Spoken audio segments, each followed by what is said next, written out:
ಕರ್ನಾಟಕ ವಿಧಾನ ಪರಿಷತ್ತಿನಲ್ಲಿ ವಿರೋಧ ಪಕ್ಷದ ನಾಯಕರು ಆದ ಸನ್ಮಾನ್ಯ ಎಸ್ ಆರ್ ಪಾಟೀಲ್ ಸಾಹೇಬರನ್ನು ಗದಗ ಜಿಲ್ಲಾ ಕಾಂಗ್ರೆಸ್ ಕಮಿಟಿಯ ಪರವಾಗಿ ಪ್ರಪ್ರಥಮವಾಗಿ ಸ್ವಾಗತವನ್ನು ಬಯಸ್ತೇನೆ. ಅದೇ ರೀತಿಯಾಗಿ ಇನ್ನೋರ್ವ ನಾಯಕರು ಈ ಪರಮೇಶ್ವರ್ ನಾಯಕ್ ಅವರನ್ನು ಕೂಡ ಈ ಪತ್ರಿಕಾಗೋಷ್ಠಿಗೆ ಸ್ವಾಗತವನ್ನು ಕೋರಿ ಯಾವಗಲ್ ಸಾಹೇಬರನ್ನು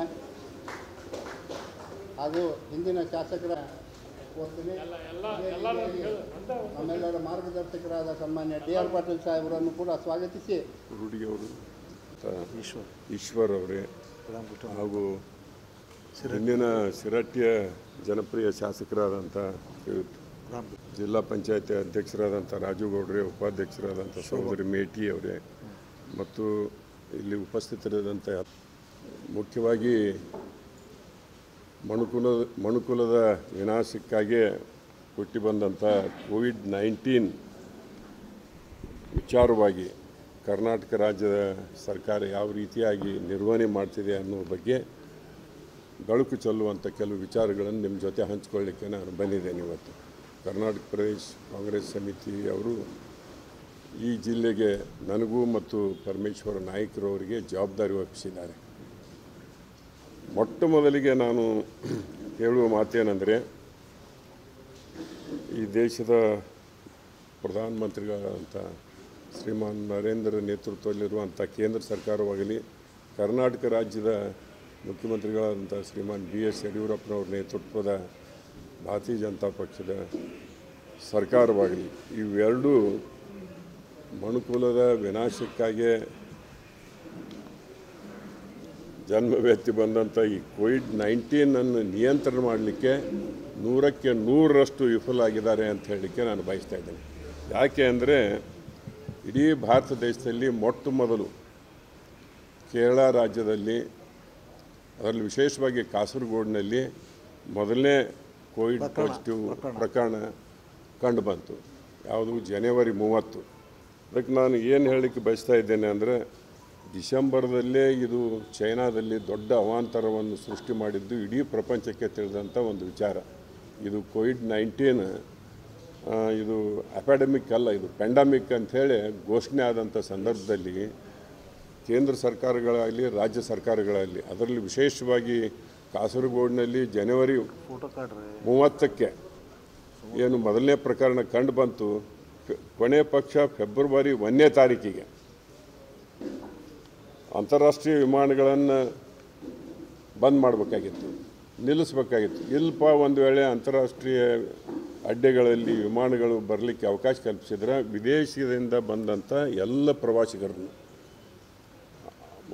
ಇನ್ಸ್ಟಿಟ್ಯೂಷನಲ್ ಕ್ವಾರಂಟೈನ್ ಮಾಡಿದರೆ ಬಹುತರವಾಗಿ ಈ ಒಂದು ರೋಗ ಈ ಮಟ್ಟಕ್ಕೆ ಹರಡ್ತಿದ್ದಿಲ್ಲ. ಯಾಕಂದರೆ ಈಗ ವಿದೇಶದಿಂದ ಬರೋರು ಮೊದಲು ಎಲೆಕ್ಟ್ರಾನಿಕ್ ಗೂಡ್ಸು, ಮೊಬೈಲ್ ತರ್ತಿದ್ರು. ಈಗ ಕೋವಿಡ್-19 ವೈರಾಣು ತರುವಂಥ ಒಂದು ಪ್ರಸಂಗ ಇದೆ. ಇವತ್ತು ಜನವರಿ 30 ಮೇಲೆ ಫೆಬ್ರವರಿ 1ನೇ ತಾರೀಕಿಗೆ ಎಷ್ಟು ಜನ ವಿದೇಶದಿಂದ ಬಂದಿದ್ದಾರೆ ಅಂತಾರಾಷ್ಟ್ರೀಯ ವಿಮಾನ ನಿಲ್ದಾಣದಲ್ಲಿ, ಅವರು ಎಲ್ಲರನ್ನೂ ಇನ್ಸ್ಟಿಟ್ಯೂಷನಲ್ ಕ್ವಾರಂಟೈನ್ ಮಾಡಿದರೆ ಭಾಳ ಒಳ್ಳೆಯ ಕೆಲಸ ಆಕಿತ್ತು. ಅದರಲ್ಲಿ ವಿಶೇಷವಾಗಿ ಕರ್ನಾಟಕದಲ್ಲಿ ಅಂತೂ ಹರಡ್ತಿದ್ದಿಲ್ಲ. ಕರ್ನಾಟಕದಲ್ಲಿ ನಿಮಗೆ ಅಂಕಿ ಸಂಖ್ಯೆ ಹೇಳೋದಾದರೆ, ಜನವರಿಯಲ್ಲಿ 4.5 ಲಕ್ಷ ಜನ ವಿದೇಶದಿಂದ ನಮ್ಮ ರಾಜ್ಯಕ್ಕೆ ಬಂದಿದ್ದಾರೆ. ನಮ್ಮ ರಾಜ್ಯದಷ್ಟೇ ಹೇಳ್ತೇನೆ ನಾನು, ದೇಶದ್ದು ಹೇಳುವುದಿಲ್ಲ. ಫೆಬ್ರವರಿಯಲ್ಲಿ 3.5 ಲಕ್ಷ ಜನ ಬಂದಿದ್ದಾರೆ. ಆಮೇಲೆ ಗೌರವಾನ್ವಿತ ಮುಖ್ಯಮಂತ್ರಿಗಳಂತ ಶ್ರೀಮಾನ್ ಯಡಿಯೂರಪ್ಪನವರು ಸರ್ವ ಪಕ್ಷಗಳ ಸಭೆ ಕರೆದಾಗ ಮಾರ್ಚ್ ತಿಂಗಳಿನಲ್ಲಿ ನಮ್ಮ ಸಭೆ ಕರೆದಾಗನ 18,000ದಷ್ಟು ಜನ ವಿದೇಶದವ್ರು ಬಂದಿದ್ದರು. ಯಾರನ್ನೂ ಇನ್ಸ್ಟಿಟ್ಯೂಷನಲ್ ಕ್ವಾರಂಟೈನ್ ಮಾಡಿಲ್ಲ.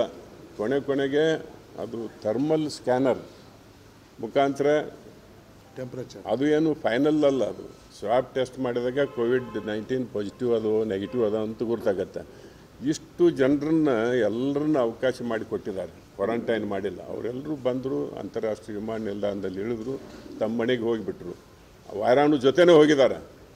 ತದನಂತರ ಮಾರ್ಚ್ 24 ಮಧ್ಯರಾತ್ರಿಯಲ್ಲಿ ಈ ಲಾಕ್ಡೌನ್ ಮಾಡುವಂಥ ಪ್ರಕ್ರಿಯೆಗೆ ಚಾಲನೆ ದೊರೀತು.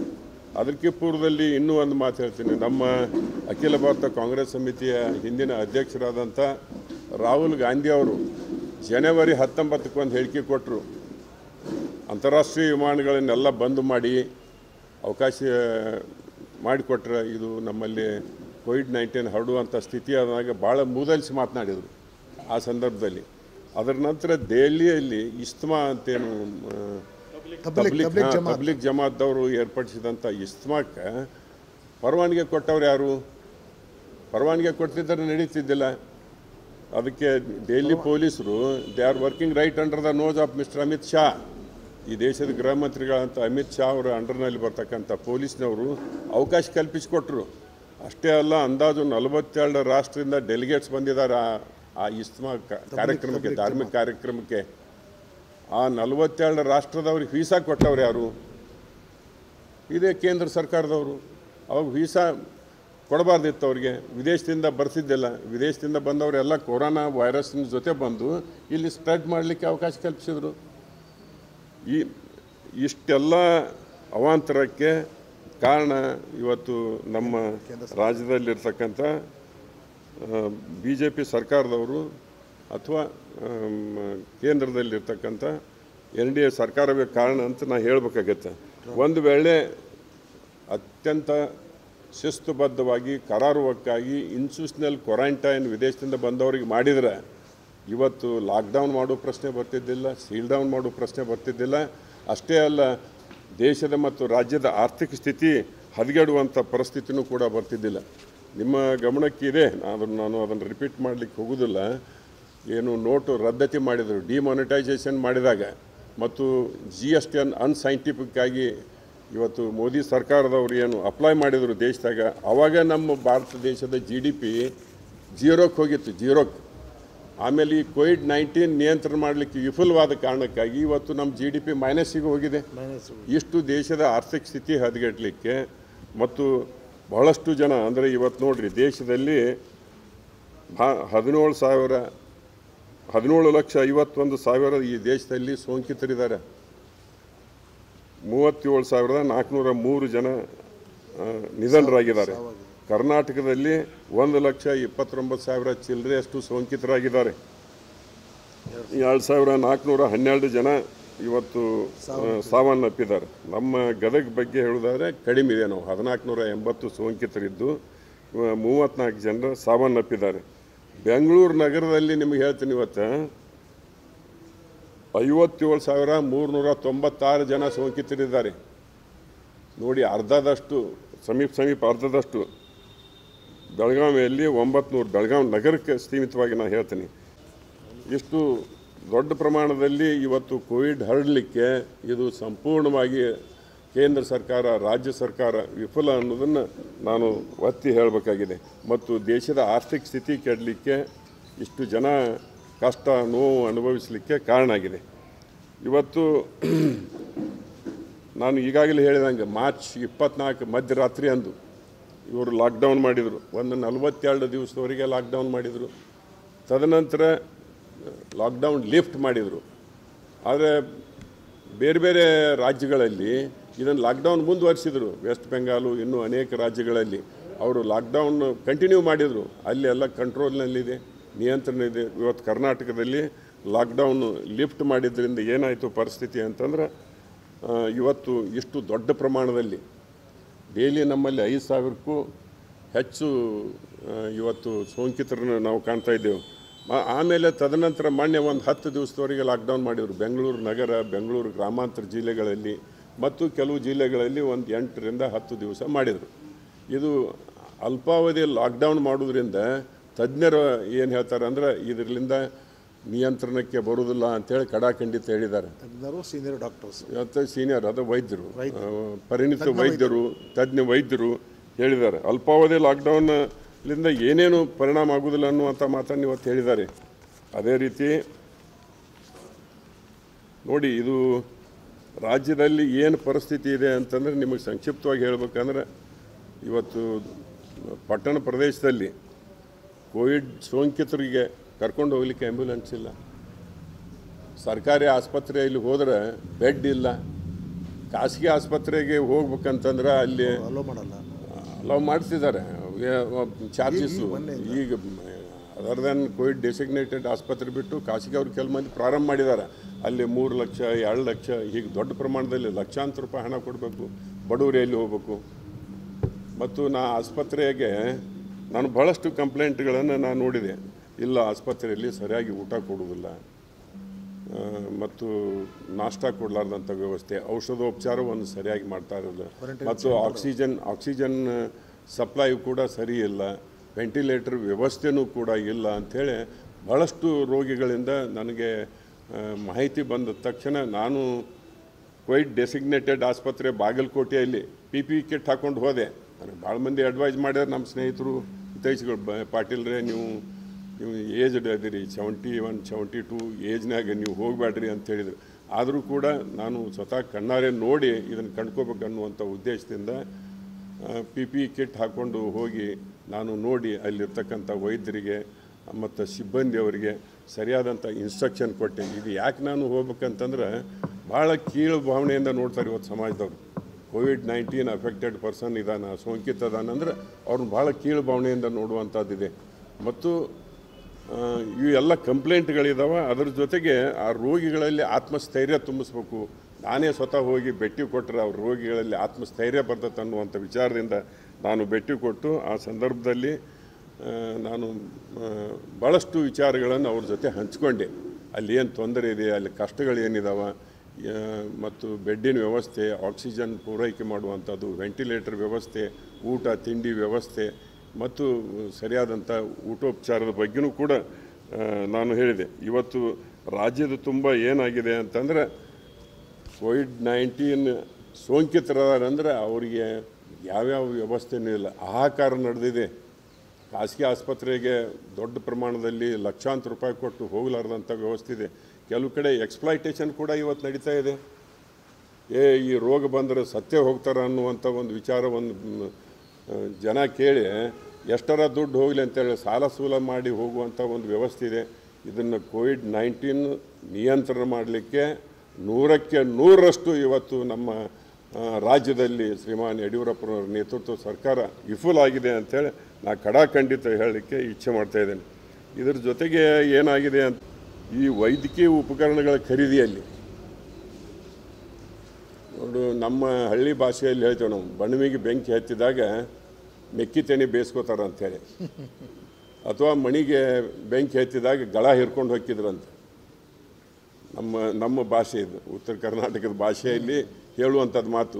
ಇವತ್ತು ಇಷ್ಟೆಲ್ಲ ದೊಡ್ಡ ಪ್ರಮಾಣದಲ್ಲಿ ನರಳಾಟ, ಚೀರಾಟ, ತೊಂದರೆ, ಕಷ್ಟ, ನೋವು, ದುಃಖದ ಒಂದು COVID-19 ರೋಗಿಗಳ ಮಧ್ಯದಲ್ಲಿ ಇವತ್ತು ಕರ್ನಾಟಕದಲ್ಲಿ ಸರ್ಕಾರದವರು, ಮಂತ್ರಿಗಳು, ಅಧಿಕಾರಿಗಳು ಈ ದೊಡ್ಡ ಪ್ರಮಾಣದಲ್ಲಿ ಹಣ ದೋಚುವಂಥ ಕೆಲಸ ಮಾಡಕತ್ತಿದ್ದಾರೆ. ಇವತ್ತು ಉಪಕರಣ ಯಾವ ಇರ್ಬೋದು, ಮಾಸ್ಕ್ ಇರ್ಬೋದು, ಮಾಸ್ಕ್ ಆಯಿತು, ಸ್ಯಾನಿಟೈಸರ್ ಆಯಿತು, PPE ಕಿಟ್ಟು, ವೆಂಟಿಲೇಟ್ರು, ಇವನ್ನೆಲ್ಲ ಹೇಗೆ ಅಂದರೆ ಮಾರ್ಕೆಟ್ನಲ್ಲಿ ಸಿಗ್ತಕ್ಕಂಥ ಬೆಲೆಗಿಂತ 3 ಪಟ್ಟು 4 ಪಟ್ಟು ಹೆಚ್ಚಿಗೆ ಕೊಟ್ಟು ಖರೀದಿ ಮಾಡಿದ್ದಾರೆ. ನಿಮಗೆ ನನ್ನ ಕಡೆ ಇದೆ ಇಲ್ಲಿ ವೆಂಟಿಲೇಟರ್ ನೋಡಿರಿ. ವೆಂಟಿಲೇಟ್ರ್ ಎಷ್ಟಪ್ಪ ಅಂದ್ರೆ ಕೇಂದ್ರ ಸರ್ಕಾರದವರು 50,000 ವೆಂಟಿಲೇಟರ್ ಪೂರೈಕೆ ಮಾಡಿದ್ದಾರೆ. ಅದು 4 ಲಕ್ಷ ರೂಪಾಯಿಗದಂಗೆ ಖರೀದಿ ಮಾಡಿದ್ದಾರೆ. ಆಮೇಲೆ ತಮಿಳ್ನಾಡಿನವರು 4,80,000 ರೂಪಾಯಿಗೆ ಒಂದು ವೆಂಟಿಲೇಟರ್ ಖರೀದಿ ಮಾಡಿದರೆ, ನಮ್ಮ ಕರ್ನಾಟಕದಾಗ 5,60,000ದಿಂದ 11 ಲಕ್ಷ, 12 ಲಕ್ಷ, 18 ಲಕ್ಷ 20,000ವರೆಗೆ ಒಂದೊಂದು ವೆಂಟಿಲೇಟರ್ ಕೊಟ್ಟಿದ್ದಾರೆ. ನೋಡಿ, 4 ಲಕ್ಷಲ್ಲೇ 18 ಲಕ್ಷ 20,000 ಡಿಫ್ರೆಂಟ್ ರೇಟ್ಸ್. 5,60,000, 11 ಲಕ್ಷ 92,000, 12 ಲಕ್ಷ 37,000, ಕೊನೆಗೆ ಕಾಸ್ಟ್ಲಿ ಅಷ್ಟು 18 ಲಕ್ಷ 20,000. ಆಮೇಲೆ ಅದೇ ರೀತಿ PPE ಕಿಟ್ಗಳಲ್ಲಿ ಕೂಡ ದೊಡ್ಡ ಅವ್ಯವಹಾರ ನಡೆದಿದೆ.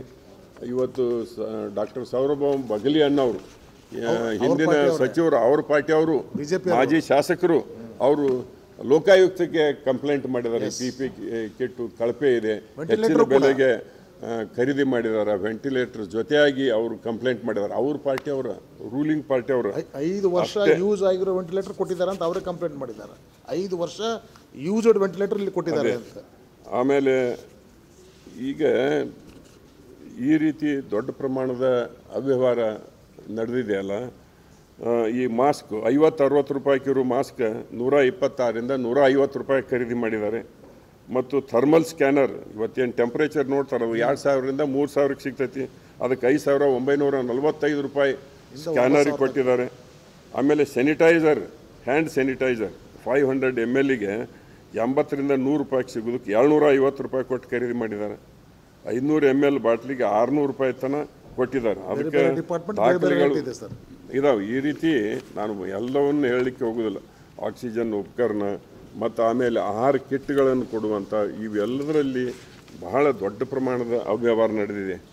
ಅದಕ್ಕಿಂತ ಪೂರ್ವದಲ್ಲಿ ನಾವು ಒಂದು ವಿಚಾರ ತಮ್ಮ ಗಮನಕ್ಕೆ ತರೋದು ಏನಂದರೆ, ನಾನು ಈಗಾಗಲೇ ಹೇಳಿದಂಗೆ ಯಾಕೆ ಇವರು ಇನ್ ಟೈಮ್ ಫೆಬ್ರವರಿ 1ಕ್ಕೆ ಇನ್ಸ್ಟಿಟ್ಯೂಷನಲ್ ಕ್ವಾರಂಟೈನ್ ಮಾಡಿಲ್ಲ, ಅಂತಾರಾಷ್ಟ್ರೀಯ ವಿಮಾನಗಳನ್ನ ನಿಲ್ಲಿಸಲಿಲ್ಲ ಅಂದರೆ ಅಮೇರಿಕಾದ ಅಧ್ಯಕ್ಷ ಟ್ರಂಪ್ ಅವರು ಈ ದೇಶಕ್ಕೆ ಭೇಟಿ ಕೊಡೋರಿದ್ರು ಗುಜರಾತಕ್ಕೆ ಫೆಬ್ರವರಿ 27ಕ್ಕೆ.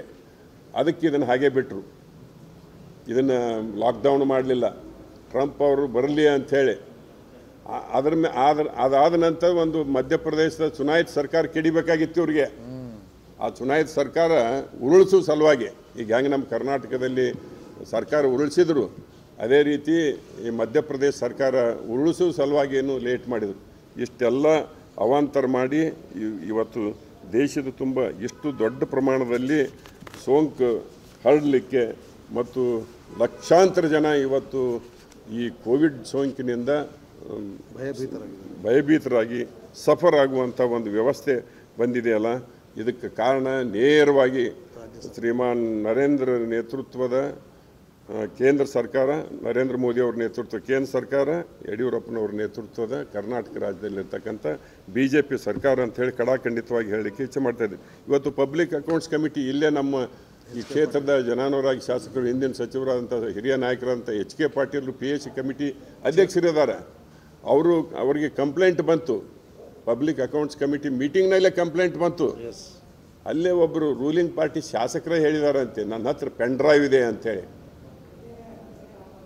ಆಮೇಲೆ ಅವರು ವಿಸಿಟ್ ಮಾಡ್ತೇವೆ ಅಂಥೇಳಿ ಏನು ಹೇಳಿದರು, ಅವಾಗ ಸ್ಪೀಕರ್ ಅಲೌ ಮಾಡಲಿಲ್ಲ, ಸಭಾಧ್ಯಕ್ಷರು ಅದನ್ನು ಸ್ಟೇ ಮಾಡಿದರು. ಯಾಕೆ ಎನ್ಕ್ವೈರಿ ಮಾಡಬಹುದಾಗಿತ್ತಲ್ಲ, ಪಾರದರ್ಶಕವಾಗಿ ಏನು ಈಗ ಅವ್ರು ಯಾಕೆ ಅದನ್ನು ಸ್ಟೇ ಮಾಡುವಂಥದ್ದು ಕೋವಿಡ್ ನೆಪ ಇಟ್ಕೊಂಡು ಸ್ಟೇ ಮಾಡಿದರು. ಅದಕ್ಕೆ ನಾವೇನು ಹೇಳ್ತೇವೆ ಅಂದರೆ, ಇವತ್ತು ಇದು ನಾವು ಇಷ್ಟೆಲ್ಲ ಅಲಿಗೇಷನ್ ಮಾಡಿದ ನಂತರ ಭಾರತೀಯ ಜನತಾ ಪಕ್ಷದವರು ನೋಟಿಸ್ ಕೊಟ್ಟಿದ್ದಾರೆ ನಮ್ಮ ನಾಯಕರುಗಳಿಗೆ. ಕಾಂಗ್ರೆಸ್ ಶಾಸಕಾಂಗ ಪಕ್ಷದ ನಾಯಕರಾದಂಥ ಶ್ರೀಮಾನ್ ಸಿದ್ದರಾಮಯ್ಯನವರಿಗೆ, ಕರ್ನಾಟಕ ಪ್ರದೇಶ ಕಾಂಗ್ರೆಸ್ ಸಮಿತಿಯ ಅಧ್ಯಕ್ಷರಾದಂಥ ಶ್ರೀಮಾನ್ DK ಶಿವಕುಮಾರ್ ಅವರಿಗೆ ನೋಟಿಸ್ ಕೊಟ್ಟಿದ್ದಾರೆ. ಏನೇ ಬಹುತೇಕ ಭಾರತೀಯ ಜನತಾ ಪಕ್ಷಕ್ಕೆ ಏನು ಜುಡಿಷಿಯಲ್ ಪವರ್ ಗಿವರ್ ಸಿಕ್ಕಿದಾವೇನೋ ಅಂತಿನ್ನ, ಏನು ಸಮನ್ಸು ವಾರಂಟ್ ಮಾಡೋರು ಕೋರ್ಟಿನ ಗತೆ ಅನ್ನುವಂಗೆ ಕಾಣ್ತಾರೆ ಇವರು. ನೋಡಿ, ಒಂದು ರಾಜಕೀಯ ಪಕ್ಷವಾಗಿ ನೋಟಿಸ್ ಕೊಡ್ತಾರೆ. ನೋಟಿಸ್ ಕೊಡೋದೇನು, ಅವ್ರದ್ದು ಸಾಚತನ ಇದ್ರೆ ಎನ್ಕ್ವೈರಿ ಮಾಡೋಕೆ ಅಲೌ ಮಾಡಬೇಕಾಗಿತ್ತು. ಹಿಂದಕ್ಕೊಂದು ಕಾಲಿತ್ತು, ನನಗೂ ಗುರ್ತದೆ, ನೆನಪಾಗ್ತಿದೆ. ಶ್ರೀಮಾನ್ ಲಾಲ್ ಬಹದ್ದೂರ್ ಶಾಸ್ತ್ರಿ ಅವರು ಕೇಂದ್ರದ ಸಚಿವರಾಗಿದ್ದರು. ಅವಾಗ ರೈಲ್ ಆಕ್ಸಿಡೆಂಟ್ ಆದ್ರೆ ನೈತಿಕ ಹೊಣೆ ಹೊತ್ತು ಅವರು ರಾಜೀನಾಮೆ ಕೊಟ್ಟರು ತಮ್ಮ ಸ್ಥಾನಕ್ಕೆ. ಮತ್ತು ಹಿಂದೆ ಅನೇಕ ನಾಯಕರು ಉದಾಹರಣೆನ ಕೊಡ್ಬೋದು. ಇವತ್ತು ಏನಾದರೂ ಈ ಭ್ರಷ್ಟಾಚಾರದ ಅಪಾದನೆ ಬಂದಾಗ ತಕ್ಷಣ ರಾಜೀನಾಮೆ ಕೊಟ್ಟು ಎನ್ಕ್ವೈರಿ ಹೋಲ್ಡ್ ಮಾಡಂತ ಹೇಳ್ತಿದ್ರು. ಇವ್ರು ರಾಜೀನಾಮೆ ಕೊಡೋದು ಹೋಗಲಿ, ಎನ್ಕ್ವೈರಿ ಮಾಡೋಕ್ಕೂ ತಯಾರಿಲ್ಲ. ನಾವ್ಯಾಕೆ ಎನ್ಕ್ವೈರಿ ಮಾಡೋನು, ನಾವೇನೂ ಮಾಡಿಲ್ಲ.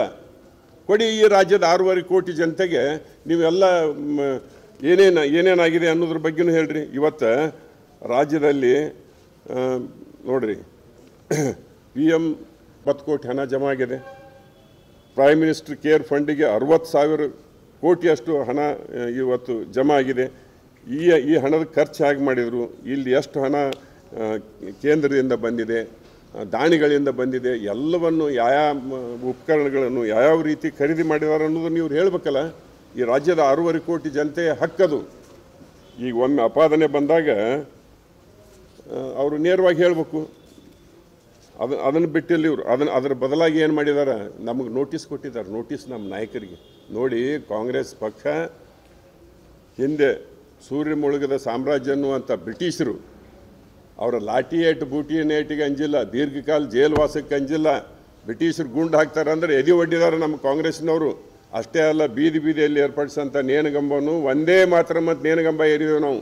ಅಂಥ ಸೂರ್ಯ ಮುಳುಗದ ಸಾಮ್ರಾಜ್ಯದ ಎದುರಿಸಿ ಲಾಠಿ ಏಟು, ಬೂಟ್ನೇಟು, ಗುಂಡು ತಿಂದು ಆಮೇಲೆ ಗಲ್ಲಿಗೇರಲಿಕ್ಕೆ ಸಂತೋಷದಿಂದ ದೇಶದ ಸಲುವಾಗಿ ಗಲ್ಲಿಗೇರಿಸಿದಂಥವ್ರು ನಾವು. ಇವ್ರು BJP ನೋಟಿಸ್ ಯಾಕೆ ಹಿಡಿದು ತಪ್ಪಲ್ರಿ ಇದು? ಇವ್ರು ನೋಟಿಸಿಗೆ ಕಾಂಗ್ರೆಸ್ನವ್ರು ಅನಿಸ್ತಾರ? ಈ ನೋಟಿಸ್ ಕೊಟ್ಟು ನನಗೆ ಭಾಳ ಆಶ್ಚರ್ಯ ಅನಿಸುತ್ತೆ. ಹಿಂಗೆ ನೋಟಿಸ್ ಕೊಟ್ಟಿದ್ದು ನನಗೂ 45 ವರ್ಷ ಸಾರ್ವಜನಿಕ ಬದುಕಿನಲ್ಲಿ ಒಂದು ರಾಜಕೀಯ ಪಕ್ಷ ಇನ್ನೊಂದು ಪಕ್ಷದವರಿಗೆ ನೋಟಿಸ್ ಕೊಡುವಂಥದ್ದಿಲ್ಲ. ಭಾಳ ಒಂದು ಲೀಗಲ್ ನೋಟಿಸ್ ಕೊಡ್ಬೋದು, ಡಿಫಾಮೇಟ್ರಿ ಕೇಸ್ ಹಾಕ್ಬೋದು, ಸಿವಿಲ್ಲರ ಹಾಕ್ಬೋದು, ಕ್ರಿಮಿನಲರ ಹಾಕ್ಬೋದು. ಈ ನೋಟಿಸ್ ಕೊಟ್ಟು ನೀವು ಇಷ್ಟು ದಿನದಾಗ ನಮಗೆ ಉತ್ತರ ಕೊಡಬೇಕು ಅಂತೇಳಿ ನೋಡಿ. ಪ್ರತಿಪಕ್ಷ ಕೆಲಸ ಏನು ನಮ್ದು? ನಾವು ಅಪಾದನೆ ಮಾಡಿದ್ದೇವಲ್ಲ, ಅಪಾದನೆ ಮಾಡಿದಾಗ ಅಪಾದನೆ ಇಲ್ಲ, ನೀವು ಸುಳ್ಳು ಅಪಾದನೆ ಮಾಡಿರಿ, ನಾ ಎನ್ಕ್ವೈರಿ ಮಾಡ್ತೇನೆ ಅಂತೇಳಿ ಬೋಲ್ಡಾಗಿ ಎನ್ಕ್ವೈರಿ ಮಾಡ್ಬೇಕಾಯ್ತು. ಅಥವಾ ಪಬ್ಲಿಕ್ ಅಕೌಂಟ್ಸ್ ಕಮಿಟಿ ಅವ್ರಿಗೆ ಎನ್ಕ್ವೈರಿ ಮಾಡೋಕ್ಕೆ ಅವಕಾಶ ಮಾಡ್ಬೋದಾಗಿತ್ತಲ್ಲ. ಅದಕ್ಕೆ ನಾವು ಏನು ಡಿಮಾಂಡ್ ಮಾಡ್ತೇವೆ ಅಂದರೆ, ಒಂದು ಉಚ್ಚ ನ್ಯಾಯಾಲಯದ ಹಾಲಿ ನ್ಯಾಯಾಧೀಶರ ಮುಖಾಂತರ ಈ ಜುಡಿಷಿಯಲ್ ಎನ್ಕ್ವೈರಿ ಮಾಡಬೇಕು ಈ ಸರ್ಕಾರ ಅನ್ನುವಂಥ ಮಾತನ್ನು ಹೇಳಲಿಕ್ಕೆ ಇಚ್ಛೆ ಮಾಡ್ತಾ ಇದ್ದೇನೆ. Caesar's wife must be above suspicion. ನಮ್ಮ ಮೇಲೆ ಅಪಾದನೆ ಬಂದಾಗ ತತ್ಕ್ಷಣ ನಾವು ಅದಕ್ಕೆ ಸ್ಪಂದನ ಮಾಡಬೇಕು. ನಮ್ಮ ವ್ಯವಹಾರಗಳು ಪಾರದರ್ಶಕವಾಗಿರಬೇಕು. ಆ ದೃಷ್ಟಿಯಿಂದ ನಾನು ಇಲ್ಲಿ ಡಿಮಾಂಡ್ ಮಾಡೋದೇನೆಂದರೆ, ಉಚ್ಚ ನ್ಯಾಯಾಲಯದ ಹಾಲಿ ನ್ಯಾಯಾಧೀಶರ ಮುಖಾಂತರ ಜುಡಿಷಿಯಲ್ ಎನ್ಕ್ವೈರಿ ನ್ಯಾಯಾಂಗ ತನಿಖೆ ಆಗಬೇಕು ಅನ್ನೋದ್ರ ಜೊತೆಗೆ ಪಬ್ಲಿಕ್ ಅಕೌಂಟ್ಸ್ ಕಮಿಟಿ ಒಬ್ಬ ಸಮರ್ಥ ಪ್ರಾಮಾಣಿಕ ನಿಷ್ಠಾವಂತ ಅಧ್ಯಕ್ಷರಿದ್ದಾರೆ, ನ್ಯಾಯಸಮ್ಮತವಾಗಿ ಮಾಡ್ತಕ್ಕಂಥ ಸಾಮರ್ಥ್ಯ ಇರೋವಂಥವ್ರು ನಿಮ್ಮ ಜಿಲ್ಲೆಯವರು, ಅವರೇ ಚೇರ್ಮನ್ ಇದ್ದಾರೆ. ಮಾಡಲಿಲ್ಲ, let him enquire, let him visit. ಏನು 100 ಸಲ ವಿಸಿಟ್ ಮಾಡಿ ಇಂತಿಂಥವು ಇದಾವೆ ಅಂತೇಳಿ ಹೇಳಲಿಕ್ಕೆ ಯಾಕೆ ಹೋಗಿದೆ? ಮುಚ್ಕೋತಾರೆ ಯಾಕೆ ಇವರು? ನೋಟಿಸ್ ಕೊಡಕ್ಕೆ ಹೋಗಿದ್ದಾರೆ. ನೋಟಿಸು ನನ್ನ ಬದುಕಿನಲ್ಲಿ ಇಂಥ ಬಂಡ ಸರ್ಕಾರ ನಾನಂತೂ ನೋಡಿಲ್ಲ. ಇವರಿಗೆ ಸಾಚಾತನ ಇಲ್ಲವೇ ಇಲ್ಲ ಅಂತ ನನಗೆ ಅನಿಸ್ತೈತಿ. ಆ ದೃಷ್ಟಿಯಿಂದ ನನಗೇನು ಅನಿಸ್ತದೆ, ಇವತ್ತು ನಮ್ಮ ಭಾಗದಲ್ಲಿಯೂ ಕೂಡ ಭಾಳಷ್ಟು ಕೋವಿಡ್ ಕೇಸ್ಗಳು ಬರಲಿಕ್ಕೆ ಹತ್ತಿದ್ದವು. ಉತ್ತರ ಕರ್ನಾಟಕದಲ್ಲಿ, ಬಾಂಬೆ ಕರ್ನಾಟಕ ಇರ್ಬೋದು, ಹೈದ್ರಾಬಾದ್ ಕರ್ನಾಟಕ ಇರ್ಬೋದು, ಮಿಡ್ ಕರ್ನಾಟಕ ಇರ್ಬೋದು. ಏನಾಗಿದೆ ಅಂದರೆ, ಇವತ್ತು ಬೆಂಗಳೂರು ಹೊರವಲಯದಲ್ಲಿ ಎಕ್ಸಿಬಿಷನ್ ಸೆಂಟರ್ನಾಗ 10,100 ಬೆಡ್ಡಿನ ಒಂದು ವ್ಯವಸ್ಥೆ ಮಾಡಿದ್ದಾರೆ. ಇಲ್ಲಿ ಇಲ್ಲ ನಮ್ಮಲ್ಲಿ. ಪಾಪ ಸರ್ಕಾರಿ ಆಸ್ಪತ್ರೆಯಲ್ಲಿ, ಡೆಸಿಗ್ನೇಟೆಡ್ ಆಸ್ಪತ್ರೆಯಲ್ಲಿ, ಕೋವಿಡ್-19 ಡೆಸಿಗ್ನೇಟೆಡ್ ಆಸ್ಪತ್ರೆಯಲ್ಲಿ ಬೆಡ್ ಇಲ್ಲ. ಖಾಸಗಿಯಲ್ಲಿ ಲಕ್ಷಾಂತರ ಕೊಡೋ ಸಾಮರ್ಥ್ಯ ಇಲ್ಲ. ಅದಕ್ಕೆ ನಾನು ಇವತ್ತೇನು ಇನ್ಸಿಸ್ಟ್ ಮಾಡ್ತೀನಿ ಅಂದರೆ, ಈ ಮುಂಬೈ ಕರ್ನಾಟಕ ಭಾಗದಲ್ಲಿ ಇವತ್ತು ನಮ್ಮ 7 ಜಿಲ್ಲೆಯಲ್ಲಿ ಒಂದು ಪ್ರಮುಖ ಪಟ್ಟಣದಲ್ಲಿ ಕನಿಷ್ಠ 5,000 ಬೆಡ್ನ ಆಸ್ಪತ್ರೆ ಮಾಡಲಿ. ಅದೇ ರೀತಿಯ ಹೈದ್ರಾಬಾದ್ ಕರ್ನಾಟಕ, ಕಲ್ಯಾಣ ಕರ್ನಾಟಕ ನಿಮ್ಮದು, ಅಲ್ಲಿ 6 ಜಿಲ್ಲೆ, ಅಲ್ಲಿ ಒಂದು 5,000 ಆಸ್ಪತ್ರೆ, ಮಿಡ್ ಕರ್ನಾಟಕಕ್ಕೆ ಒಂದು 5,000 ಹಾಸಿಗೆ ಸಾಮರ್ಥ್ಯದ ಆಸ್ಪತ್ರೆಯನ್ನು ಪ್ರಾರಂಭ ಮಾಡಬೇಕು. ಅಲ್ಲಿ ಹಂಗೆ 10,100 ಮಾಡಿದ್ದಾರೆ. ಆ ರೀತಿ ಇಲ್ಲಿನೂ ಕೂಡ ಮಾಡ್ಬೇಕಂತೇಳಿ ನಾನು ಒತ್ತಾಯ ಮಾಡ್ತೀನಿ. ಮತ್ತು ಇನ್ನೊಂದು ಈ ಸಂದರ್ಭದಲ್ಲಿ ನನಗೇನು ಅನಿಸ್ಲಿಕ್ಕೆ ಹತ್ತಿದೆ ಅಂದರೆ, ಬೆಂಗಳೂರಿನಲ್ಲಿ ಸೋಂಕಿತರ ಸಂಖ್ಯೆ ಈಗಾಗಲೇ ನಾನು ಹೇಳಿನಲ್ಲ, 56,000ದಷ್ಟು ದಾಟಿದೆ. 56,000. ಈಗ ನಾವು ಉತ್ತರ ಕರ್ನಾಟಕದ ನಾವು ಯಾರೂ ಇವತ್ತು ಬೆಂಗಳೂರಿಗೆ ಹೋಗಕ್ಕೆ ಧೈರ್ಯ ಬರೋಲ್ಲ ನಮಗೆ. ಏನು ರೀ, ನಮ್ಮ ಹೋದ್ರೆ ಎಲ್ಲಿ ನಮಗೆ ಸೋಂಕು ತಟ್ಕೋತೈತಿ ಹೇಗೆ ಅಂಥೇಳಿ ಇವತ್ತು ಭಾಳ ಮುಂಬೈ ಕರ್ನಾಟಕ ಇರ್ಬೋದು, ಹೈದ್ರಾಬಾದ್ ಕರ್ನಾಟಕ ಅಂದರೆ ಕಲ್ಯಾಣ ಕರ್ನಾಟಕದವ್ರು ಇರ್ಬೋದು. ಇವು ನಮಗೆ ರಾಜ್ಯದ ರಾಜಧಾನಿಗೆ ಹೋಗ್ಲಿಕ್ಕೆ ಇವತ್ತು ನಮ್ಗೆ ಅಂಜುವಂಥ ಒಂದು ಪರಿಸ್ಥಿತಿ ಬಂದಿದೆ. ಅದಕ್ಕೆ ಮತ್ತು ನೋಡಿರಿ, ಈಗಾಗಲೇ ಇಲ್ಲಿ ಈ ಮಹದಾಯಿ ಯೋಜನೆ 4 ಜಿಲ್ಲೆಗೆ ಪ್ರಯೋಜನ ಆಗ್ತಕ್ಕಂಥ ಮಹದಾಯಿ ಯೋಜನೆ, ಅದ್ರಾಗ ಈ ಜಿಲ್ಲೆ ಹಿಡ್ಕೊಂಡು ಹೇಳ್ತೀನಿ ನಾನು. ಆಮೇಲೆ ಅಪರ್ ಕೃಷ್ಣ ಪ್ರಾಜೆಕ್ಟು 7 ಜಿಲ್ಲೆಗೆ ಉಪಯೋಗ ಆಗುವಂಥ ಅಪರ್ ಕೃಷ್ಣ ಪ್ರಾಜೆಕ್ಟ್ ಈಗ 3ನೇ ಹಂತ ಪ್ರಾರಂಭ ಆಗಬೇಕಾಗಿದೆ. 130 TMC ನೀರು ಅಲೋಕೇಶನ್ ಆಗಿದೆ UKPಗೆ. 519.6ರಿಂದ 524.256 ಮೀಟರ್ವರೆಗೆ ಎತ್ತರಿಸಿ 130 TMC ಬಳಕೆ ಮಾಡಿ 14 ಲಕ್ಷ ಎಕರೆ ನೀರಾವರಿ ಮಾಡೋದು ಕೆಲಸ ನಿಂತುಬಿಟ್ಟಿದೆ. ಇವತ್ತು ನಾವು ಯಾರೂ ಅಲ್ಲಿ ಹೋಗಿ ಕೆಲಸ ಕೇಳಲಿಕ್ಕೆ ಸಾಧ್ಯ ಇಲ್ಲ. ಮಹದಾಯಿ ಯೋಜನೆ ನೋಟಿಫಿಕೇಷನ್ ಆಗಿದೆ, ಇವತ್ತು ಕೆಲಸ ಪ್ರಾರಂಭ ಆಗಬೇಕಾಗಿದೆ. ಅದಕ್ಕೆ ನಾ ಏನು ಡಿಮಾಂಡ್ ಮಾಡ್ತೀನಿ, ನಾ ಏನು ಇನ್ಸಿಸ್ಟ್ ಮಾಡ್ತೀನಿ ಅಂದರೆ, ಇವತ್ತು ಈ ರಾಜ್ಯದ 2ನೇ ರಾಜಧಾನಿ ಅನಿಸ್ಕೊಳ್ಳುವಂಥ ಬೆಳಗಾವಿ ಎಲ್ಲಿ ಸುವರ್ಣಸೌಧ ಇದೆ, ಅಲ್ಲಿ ಉತ್ತರ ಕರ್ನಾಟಕಕ್ಕೆ ಪ್ರಯೋಜನ ಆಗ್ತಕ್ಕಂಥ ಏನು ಇಲಾಖೆಗಳಿದಾವೆ, ಉದಾಹರಣೆಗಾಗಿ ನೀರಾವರಿ ಇಲಾಖೆ ಮತ್ತು ಶಿಕ್ಷಣದಲ್ಲಿ ಅವ್ರ ಜೊತೆ ನಾವು ತುಲನಾತ್ಮಕವಾಗಿ ನೋಡಿದ್ರೆ, ದಕ್ಷಿಣ ಕರ್ನಾಟಕದ ಜೊತೆ ಹೋಲಿಸಿ ನೋಡಿದರೆ ನಾವು ಅದರಲ್ಲಿ ಹಿಂದುಳಿದೆವು. ಇವತ್ತು ನೀರಾವರಿ ಇಲಾಖೆ ಮತ್ತು ಶಿಕ್ಷಣ ಇಲಾಖೆ, ಆಮೇಲೆ ಶುಗರ್ ಇಂಡಸ್ಟ್ರಿಗೆ ಇಲ್ಲಿ ಪ್ರಾರಂಭ ಆಗೋದ್ರಿಂದ ಶುಗರ್ ಇಲಾಖೆ ಮತ್ತು ಸಮಾಜ ಕಲ್ಯಾಣ ಇಲಾಖೆ, ಕೃಷಿ ಇಲಾಖೆ, ಹಾರ್ಟಿಕಲ್ಚರ್ ಇಲಾಖೆ, ಏನು ಉತ್ತರ ಕರ್ನಾಟಕಕ್ಕೆ ಪ್ರಯೋಜನ ಆಗ್ತಕ್ಕಂಥ ಪ್ರಮುಖ ಇಲಾಖೆಗಳನ್ನು ಮಂತ್ರಿ ಆದಿಯಾಗಿ ಇವತ್ತು ರಾಜ್ಯದ 2ನೇ ರಾಜಧಾನಿ ಆದಂಥ ಬೆಳಗಾವಿದ ಸುವರ್ಣಸೌಧಕ್ಕೆ ಶಿಫ್ಟ್ ಮಾಡ್ಬೇಕಂತೇಳಿ ನಾನು ಇನ್ಸಿಸ್ಟ್ ಮಾಡ್ತೀನಿ, ನಾನು ಡಿಮಾಂಡ್ ಮಾಡ್ತೀನಿ. ಇಲ್ಲ ಅಂದರೆ ಇವ್ರು ಯಾರೂ ಅಲ್ಲಿ ಹೋಗೋಕ್ಕೆ ಸಾಧ್ಯ ಇಲ್ಲ. ಅಲ್ಲಿದ್ದವ್ರಿಗೂ ಕೂಡ ಕೆಲಸ ಮಾಡೋಕ್ಕೆ ಅಸಾಧ್ಯವಾಗಿದೆ. ಬೆಂಗಳೂರು ವಿಧಾನಸೌಧನಾಗೂ ಆಗಿದೆ, ವಿಕಾಸ್ ಸೌಧನಾಗೂ ಆಗಿದೆ, ಶಾಸಕರ ಭವನದಲ್ಲಿಯೂ ಕೂಡ ಪಾಸಿಟಿವ್ ಕೇಸಸ್ ನೋಡೆವು. ಅನೇಕ ಕಚೇರಿಯಲ್ಲಿ ಹೆಲ್ತ್ ಕಮಿಷನ್ ಆಫೀಸ್ನಾಗ ಲಾಕ್ಡೌನ್ ಆಗಿದ್ದು ನನಗೆ ಗುರ್ತಿದೆ.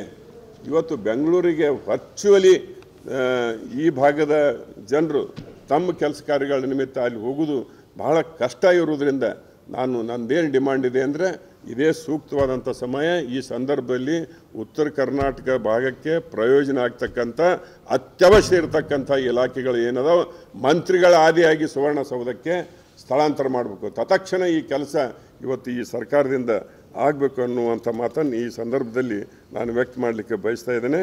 ಅದರ ಜೊತೆಗೆ ನಾ ಏನು ಹೇಳಿದೆ, ಈ ಜುಡಿಷಿಯಲ್ ಎನ್ಕ್ವೈರಿಗೆ ಮಾತ್ರ ನಾವು ಭಾಳ ಒತ್ತು ಕೊಟ್ಟು ಹೇಳ್ತೇವೆ. ಈಗ ನಾ ಹೇಳಿದಂಥ ಇಲಾಖೆಗಳಲ್ಲದೆ ಇನ್ನೂ ಕೆಲವು ಪ್ರಮುಖ ಇಲಾಖೆಗಳನ್ನು ಕೂಡ ಇಲ್ಲಿ ವರ್ಗಾವಣೆ ಮಾಡಿ. ಮಂತ್ರಿಗಳು ಬರಲಿಲ್ಲ, ಅವ್ರು ಸೇಫ್ ಇರ್ತಾರೆ. ಈಗ ನೋಡಿರಿ, ಬೆಳಗಾವಿ ನಗರದಾಗ 900 ಜನ ಮಾತ್ರ ಸೋಂಕಿತರಿದ್ದಾರೆ. ಬೆಳಗಾವಿ ನಗರದಾಗ ಎಲ್ಲಿ ನಮ್ಮ ಸುವರ್ಣಸೌಧ ಇದೆ ಅಲ್ಲಿ 900 ಜನ ಇದ್ದಾರೆ. ಇವತ್ತಿನ ಮಿತಿಗೆ ಹೇಳ್ತೇನೆ ನಾನು, 900 ಚಿಲ್ಲರೆ. ಆದರೆ ಅದೇ ಬೆಂಗಳೂರಲ್ಲಿ 57,396 ಇದ್ದಾರೆ. ನೀವು ಎಲ್ಲಿ ಹೋದೋದಲ್ಲಿ ಹಾದಿ ಬೀದಿಯಲ್ಲಿ ಮತ್ತು ಅಲ್ಲಂತೂ ದೊಡ್ಡ ಆಸ್ಪತ್ರೆಗೆ ಆ್ಯಂಬುಲೆನ್ಸ್ ಸಿಗಲಾರ್ದ ದಾರ್ಯಾಗ ಸತ್ತವ್ರು ನೋಡೇವು ನಾವು. ಆಸ್ಪತ್ರೆ ಮುಂದೂ ಸಾಯುವಂಥ ಒಂದು ಪರಿಸ್ಥಿತಿ ಇದೆ. ಅಲ್ಲಿ ಹೋದ್ರೆ ಈಗ ನೋಡಿ ಗುಳೆ ಕಿತ್ಕೊಂಡು ಬರಕತ್ತಿದ್ದಾರೆ. ಇವತ್ತು ನಾನು ನೋಡಿದೆ ನಿಮ್ಮ ಮಾಧ್ಯಮದಲ್ಲಿ ಭಾಳ ಜನ ಇವತ್ತು ಗುಳೆ ಹೋಗುವಂಥ ಒಂದು ಪ್ರಸಂಗ ಉದ್ಭವಿಸಿದೆ. ಇವತ್ತು ಅಂಥ ಸಂದರ್ಭದಲ್ಲಿ ನಾನು ಈ ಬೇಡಿಕೆಗಳನ್ನು ಈ ಸರ್ಕಾರಕ್ಕೆ ಒತ್ತಾಯಪೂರ್ವಕವಾಗಿ ಕೇಳಿಕೆ ಇಚ್ಛೆ ಮಾಡ್ತಾ ಇದ್ದೇನೆ. ನನಗೆ ತಿದ್ದುಪಡಿ ಮಾಡಿ ಬೇಕನ್ನುವಂಥ ಉದ್ದೇಶದಿಂದ ಕ್ಯಾಬಿನೆಟ್ನಾಗ ಅಪ್ರೂವಲ್ ಮಾಡಿ ಇವತ್ತು ಸುಗ್ರೀವಾಜ್ಞೆ ಗಣತಿ ರಾಜ್ಯಪಾಲರಿಂದ ಅಂಕಿತ ಮಾಡಿ ಈಗಾಗಲೇ ಜಾರಿಯಲ್ಲಿ ತಂದಿದ್ದಾರೆ. 79A, B, C ರದ್ದು ಮಾಡಿದ್ದಾರೆ. ಇನ್ಯಾರು ಕೃಷಿಕರಲ್ಲದವರು ಕೂಡ ಕೃಷಿ ಭೂಮಿಯನ್ನು ಖರೀದಿ ಮಾಡ್ಬೋದು. ಮಣ್ಣಿನ ಬಗ್ಗೆ ಮಾಹಿತಿನೇ ಇರಲಾರ್ದವರು, ಕೃಷಿ ಅಂದರೆ ಏನಂತ ಗುರ್ತಿರ್ಲಾರ್ದವರು, ಕೃಷಿಗೆ ಅವ್ರಿಗೆ ಏನೂ ಸಂಬಂಧ ಇಲ್ಲದವರು, ದುಡ್ಡಿದ್ದಂಥ ಜನ ಇವತ್ತು ಖರೀದಿ ಮಾಡುವಂಥದ್ದು ಏನು ಇವತ್ತು ಸುಗ್ರೀವಾಜ್ಞೆ ಬಂದಿದೆ. ನನಗನ್ಸ್ತತಿ ಇದು ಮರಣ ಶಾಸನ. ಕರ್ನಾಟಕ ರಾಜ್ಯದ ರೈತರ ಪಾಲಿಗೆ ಇದು ಒಂದು ಮರಣ ಶಾಸನ, ಒಂದು ಕರಾಳ ಶಾಸನ. ಅಷ್ಟೇ ಅಲ್ಲ, ಒಂದೇ ಕೊನೆ ಮಾತು ಹೇಳುವುದಂದರೆ ಈ ಶಾಸನ ಅಂದರೆ ಕರ್ನಾಟಕ ರಾಜ್ಯದ ರೈತರ ಶವಪೆಟ್ಟಿಗೆ ಕೊನೆ ಮಳೆ ಹೊಡೆದಂಗಾಗ್ಯದ. ಇದು it will be the last nail on the coffin of farmers of Karnataka by BJP government headed by Yediyurappaji. ಅದು ಇದು ಏನಾಗಿದೆ, ಇದರದ್ದು ಯಾರ್ಯಾರಿಗೆ ಇದ್ರ ಲಾಭ ಆಗತ್ತಂದ್ರೆ ಕೃಷಿಯನ್ನೇ ಅವಲಂಬಿಸಿ ಮಣ್ಣಿನ ಜೊತೆ ಮಣ್ಣಾಗಿ ಮಣ್ಣಿನ ಸಂಸ್ಕಾರದಿಂದ ಬೆಳೆದಂಥ ಇವತ್ತು ಲಕ್ಷಾಂತರ ರೈತರು, ಈ ರಾಜ್ಯದ ರೈತರು ಈ ಕಾನೂನಿನ ಮುಖಾಂತರ ಅವರು ನಿರ್ಗತಿಕರಾಕಾರ. ಅಷ್ಟೇ ಅಲ್ಲ, ಅವರು ರೈತರು ತಮ್ಮ ಜಮೀನು ಮಾರ್ಕೊಂಡು ಕೃಷಿ ಕಾರ್ಮಿಕರ ಈ ರಾಜ್ಯದಾಗ ಈಗಾಗಲೇ ಕೃಷಿ ಕಾರ್ಮಿಕರ ಸಂಖ್ಯೆ 25% ಇದೆ. ಅದು 50%ಕ್ಕೆ ಇನ್ಕ್ರೀಸ್ ಆಗುವಂಥ ಸಾಧ್ಯತೆ. ಇದರ ಲಾಭ, ಇದರ ಪ್ರಯೋಜನ ಯಾರಿಗೆ ಅಂದರೆ ಮಲ್ಟಿ ನ್ಯಾಷನಲ್ ಕಂಪ್ನಿ, ಬಹುರಾಷ್ಟ್ರೀಯ ಕಂಪ್ನಿ ಮಾಲೀಕರು ನಾಳೆ ಜಮೀನು ಖರೀದಿ ಮಾಡ್ತಾರೆ. ಆಮೇಲೆ ಈ ರಿಯಲ್ ಎಸ್ಟೇಟ್ ಧನಿಗಳು ಜಮೀನು ಖರೀದಿ ಮಾಡ್ತಾರೆ. ಆಮೇಲೆ ಅಗರ್ಭ ಶ್ರೀಮಂತರು, ಬಂಡವಾಳಶಾಹಿಗಳು ಮತ್ತು ಈ ಕಾಳ ಹಣ ಅಂದರೆ ಬ್ಲ್ಯಾಕ್ ಮನಿ, ಕಪ್ಪು ಹಣ ಗಳಿಸಿದಂಥವ್ರು, ಭ್ರಷ್ಟಾಚಾರದ ಮುಖಾಂತರ ಕಪ್ಪು ಹಣ ಗಳಿಸಿದಂಥ ಕಾಳ ಧನಿಗಳಿಗೆ ಮತ್ತು ಭ್ರಷ್ಟ ರಾಜಕಾರಣಿಗಳಿಗೆ, ಭ್ರಷ್ಟ ಅಧಿಕಾರಿಗಳಿಗೆ ಇದು ಹಾಸಿ ಕೊಟ್ಟಂಗಾಗತ್ತೆ. ಇವೆಲ್ಲದಕ್ಕಿಂತ ಒಂದು ಭಾಳ ಬೇಜಾರದ ಸಂಗತಿ ಏನಂದರೆ ಅಕ್ಕಪಕ್ಕದ ರಾಜ್ಯದವರು ದುಡ್ಡಿದ್ದವರು ಬಂದು ನಮ್ಮ ಕಮಾಂಡ್ ಏರಿಯಾದಾಗ ಖರೀದಿ ಮಾಡ್ತಾರೆ. ಈಗ ಮಹದಾಯಿ ಮಲಪ್ರಭಾ ನದಿಯಲ್ಲಿ ಕಾಯಂ ನೀರಿದೆ ಅಂದರೆ ಅದರ ಅಕ್ಕಪಕ್ಕದ ಜಮೀನು. ಈ ದೇಶದಾಗ ರೈತ ಸಾಲದಲ್ಲೇ ಹುಟ್ಟಿರ್ತಾನೆ, ಸಾಯು ಮುಂದೂ ಸಾಲ ಇರ್ತೈತಿ. ಏನೋ ಅಡಚಣೆ ಮುಗ್ಗಟ್ಟುಗಳು ಇದ್ದೇ ಇರ್ತಾವೆ.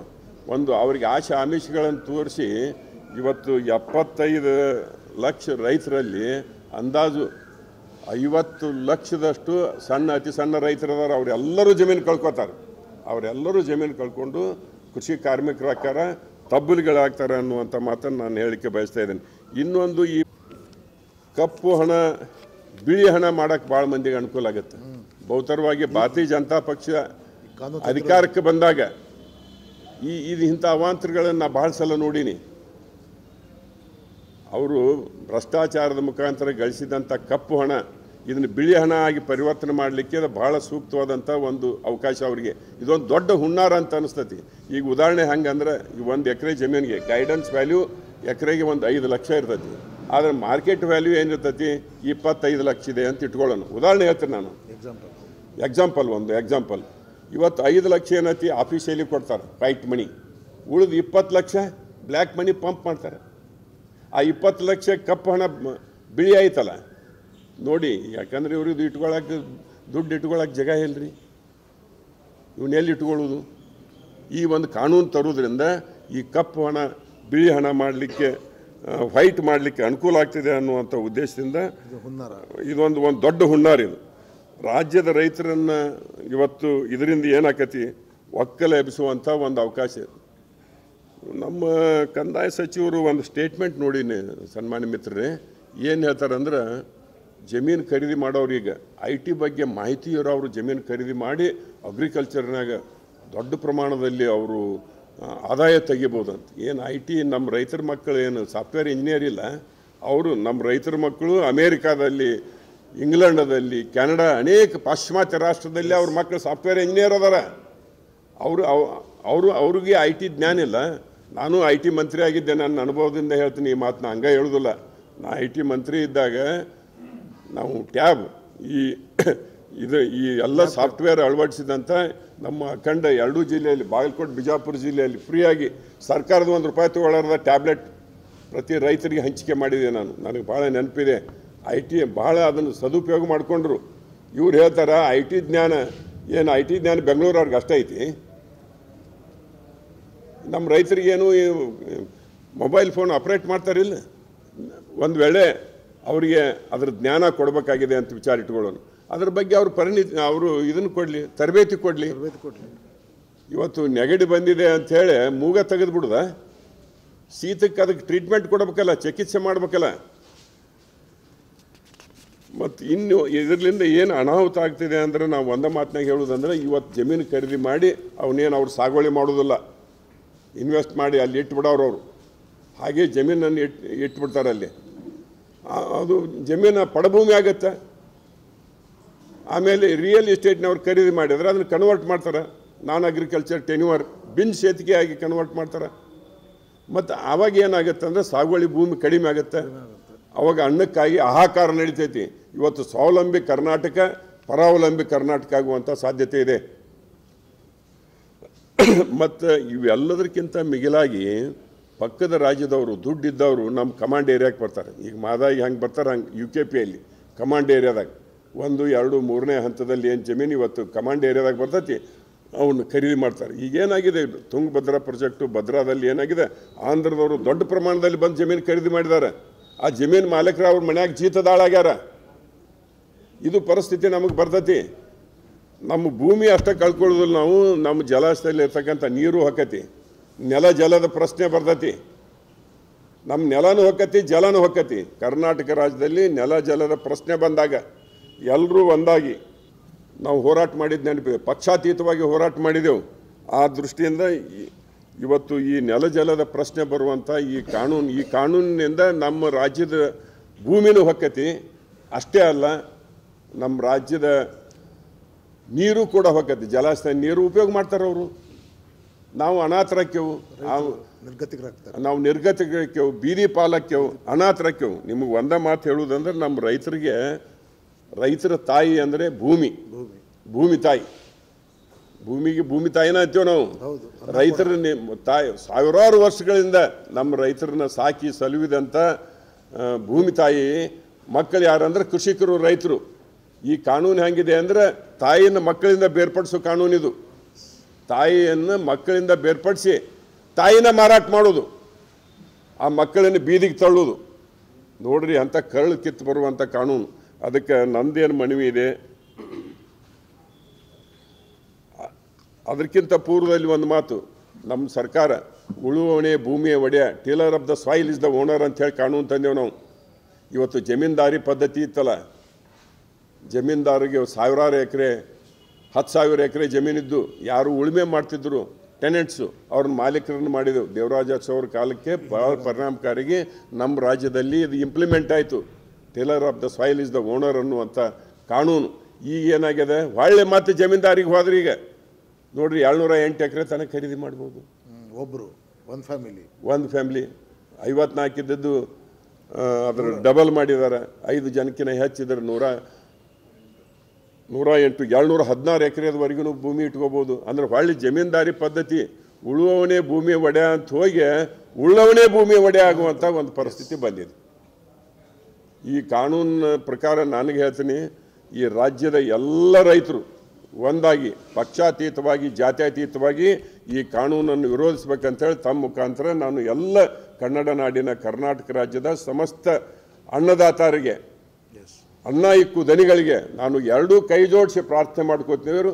ಎಲ್ಲರೂ ಒಂದಾಗಿ ಈ ಕರಾಳ ಶಾಸನ ಮರಣ ಶಾಸನಕ್ಕೆ ಹೊಣೆ ಹಾಡುವಂಥ ಒಂದು ಕೆಲಸ ಆಗಬೇಕು. ಸುಗ್ರೀವಾಜ್ಞೆಯನ್ನು ಎದುರಿಸ್ಬೇಕು. ಯಾಕಂದರೆ ಈ ಸುಗ್ರೀವಾಜ್ಞೆ 6 ತಿಂಗಳೊಳಗೆ ರೇಟಿಫೈ ಮಾಡಬೇಕಾಗತ್ತೆ 2 ಹೌಸ್ನಾಗ.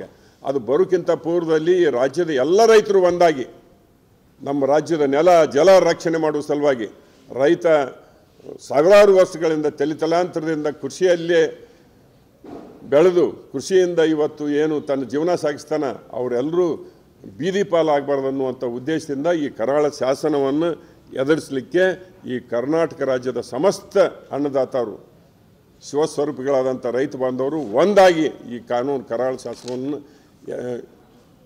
ವಿರೋಧಿಸಬೇಕನ್ನುವಂಥ ಒಂದು ಮನವಿಯನ್ನು ಕೂಡ ನಮಗೆ ಈ ಸಂದರ್ಭದಲ್ಲಿ ತಮ್ಮ ಮುಖಾಂತರ ವ್ಯಕ್ತ ಮಾಡ್ತಾ ಇದ್ದೇನೆ. ಭಾಳ ಸುದೀರ್ಘವಾಗಿ ಈ ಕೋವಿಡ್-19 ಮತ್ತು ಈ ರಾಜ್ಯದಲ್ಲಿ ಸರ್ಕಾರ ತೆಗೆದುಕೊಂಡಿರ್ತಕ್ಕಂಥ ರೈತ ವಿರೋಧಿ ನೀತಿಗಳ ಬಗ್ಗೆ ಸಾಕಷ್ಟು ವಿಚಾರಗಳನ್ನು ತಮ್ಮ ಗಮನ ತಂದಿದ್ದಾರೆ. ಒಂದು ಮಾತನ್ನು ನಮ್ಮ ನಾಯಕರು ಪ್ರಸ್ತಾಪ ಮಾಡಿದರು. ಆಡಳಿತ ಪಕ್ಷದ ಮಾಜಿ ಶಾಸಕರಾಗಿರ್ತಕ್ಕಂಥ ಸ್ವತಃ ವೈದ್ಯರು ಡಾಕ್ಟರ್ ಸಾರ್ವಭೌಮ ಬಗಲಿ ಅಂತ ಅವರೊಂದು ಲೋಕಾಯುಕ್ತಕ್ಕೆ ಒಂದು ಕಂಪ್ಲೇಂಟ್ ಕೊಡ್ತಾರೆ. ಇಲ್ಲಿ RR medical solution company new Delhi supplied 15 ventilators. These ventilators were found to be already used and second-hand ventilators. These ventilators did not possess any standard certificates and proof of model number and manufacturing details. These ventilators found to be used and tempered with broken old stands. One of the machines supplied was having 46,583 hours of running, equivalent to 5 years and 4 months.